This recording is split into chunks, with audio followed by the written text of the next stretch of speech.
As a woman, I'm going to hazard a guess that you take really good care of your family, your marriage if you're married, your kids, your community, your church, your business, the marketplace, people and projects that you are involved with, right? And I'm going to ask you, when was the last time that you took really good care of you? When was the last time that you invested in you? Join me in this next video as I unpack an invitation that might be the answer to the prayer you've been praying.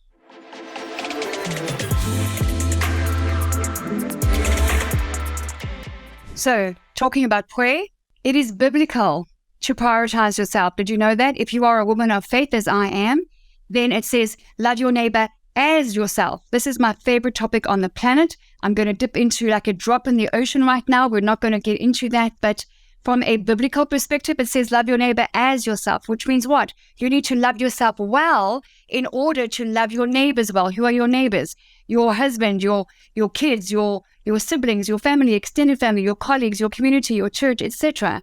And what do we do as women? We don't do that. We're on the back foot. We're always running out of time. We don't have time to get up, dress up, and put our best foot forward, or so we tell ourselves. And all of these excuses, where in actual fact, it is a biblical call to action to get up, dress up, prioritize yourself, position and clothe yourself for a day of strength, of positivity, productivity, and focus and energy. That is a biblical call to action.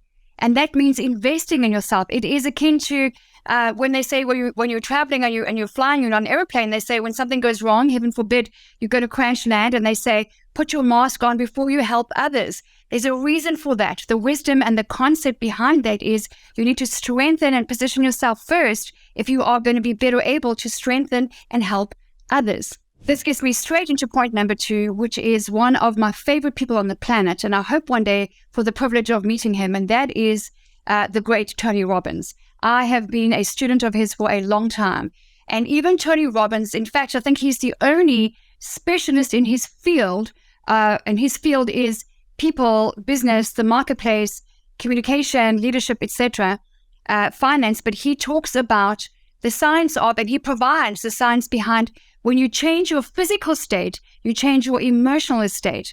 And he says that your emotions are the driver of your decisions. It's not your mind, it's not your lifestyle, it's not your habits. And I completely agree with him. You change your physical state, you change your emotional state, and that is the driver of your next step, your actions, your decisions. So what is one of the easiest ways to change your physical state? What you wear. Yes. I'm always talking to my clients and the people I do life with about don't dress according to how you feel, because Lord knows that if we dress according to how we feel as women, we'll have 12, 13, 15, 25 wardrobe changes in a day. Dress to feel a certain way. So if you wake up, you're stressed out, you're overwhelmed, you're on the back foot, you know you've got a really busy day, the best thing you can do, apart from whatever your morning routine is with regards to food, nutrition, working out, mindset, meditation, etc., is what are you going to wear? What you wear changes everything. It impacts your marriage, your merger, your mood, your money, everything. So the fact that you've got to get dressed up every day is a good example, a good vehicle to use for you to, I'm going to dress to feel confident. I'm going to dress to look powerful. I'm going to dress to make sure that people see that I'm approachable. I'm going to dress according to the job interview that I've got coming up that is in that industry. That is just a basic level up 101 kind of personal style.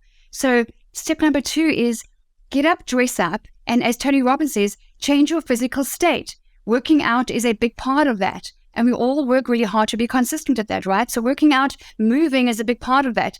And a second part of that is have a shower and get up, dress up, and position yourself for a strong, confident, beautiful, productive, energetic day. Get out of those PJs, get out of that tacky-tracky, get out of those yoga pants that you live in, and shop your closet and wear something that is going to make you feel, not according to how, make you feel strong, productive, and focused. And watch what happens. Because when you put your best foot forward, everybody around you benefits. And as human beings, every single one of us has a magnetic response to a bold, beautiful visual image. And that's you. When you get up and you dress up and you're bold and beautiful and confident and you're visually appealing, guess what you attract? People and opportunities. Or are you repelling people and opportunities by what you're wearing? Because that first impression before you open your mouth, as you know, says 1,000 words. A picture says 1,000 words. So get up, dress up, and position yourself and change your physical state. And that's going to impact your emotions, and that's going to impact your actions. Even the incredible Matthew McConaughey, one of my favorite easy on the eyes actors, an incredible mind. If you haven't read Green Lights, his book, you have got to get Green Lights, the book by Matthew McConaughey. But even he said on a recent live interactive webinar, which is called The Art of Living in 2023, which was a phenomenal event, he said, to be selfish is not just good, it's not just excellent, it is essential. The dictionary version of being selfish is all about prioritizing one's needs and wants and desires at the expense of others. And I kind of agree with him that maybe, being selfish is not, it doesn't have to be at the expense of others. It is that we prioritize our needs, our wants, and our desires. And it's really in accordance with step number 1, which is the biblical call to action. So even Matthew McConaughey agrees, being selfish, self-focused, self-positioning, self-prioritizing is a good thing, because then everybody around us benefits. You know that when you're feeling frumpy and grumpy, nobody around you benefits, not even you. So to prioritize yourself, to get up, dress up, put your best foot forward, learn a get up, dress up routine that is going to serve you and position you well is a good thing. So what does that mean? What's the next step? Well, my friend, I invite you. On a regular basis, I run free webinars because I am passionate about helping women to dress well, look beautiful, and feel confident so that they can go out there and live the rest of their life as the best of their life, because we are called to arise and shine. We are called to be a bold light on a hill. So as a next step, I invite you to click on the link below, join my next free webinar where I will teach you, first of all, mindset, how to push the reset button on what you see in the mirror. Because what do I do? Practically, I help women to build a beautiful wardrobe on a budget that is customized to their body, their lifestyle, and their personality. But secretly, strategically, I help women to fall in love with the woman in the mirror. Is it possible? Yes. How do I know? Well, I went from 0 to hero on exactly that. So I invite you to click below, join and get registered on my next free webinar, and it's you and I get to work on helping you to get up and dress up and be the bold light on a hill that you know you are called to be.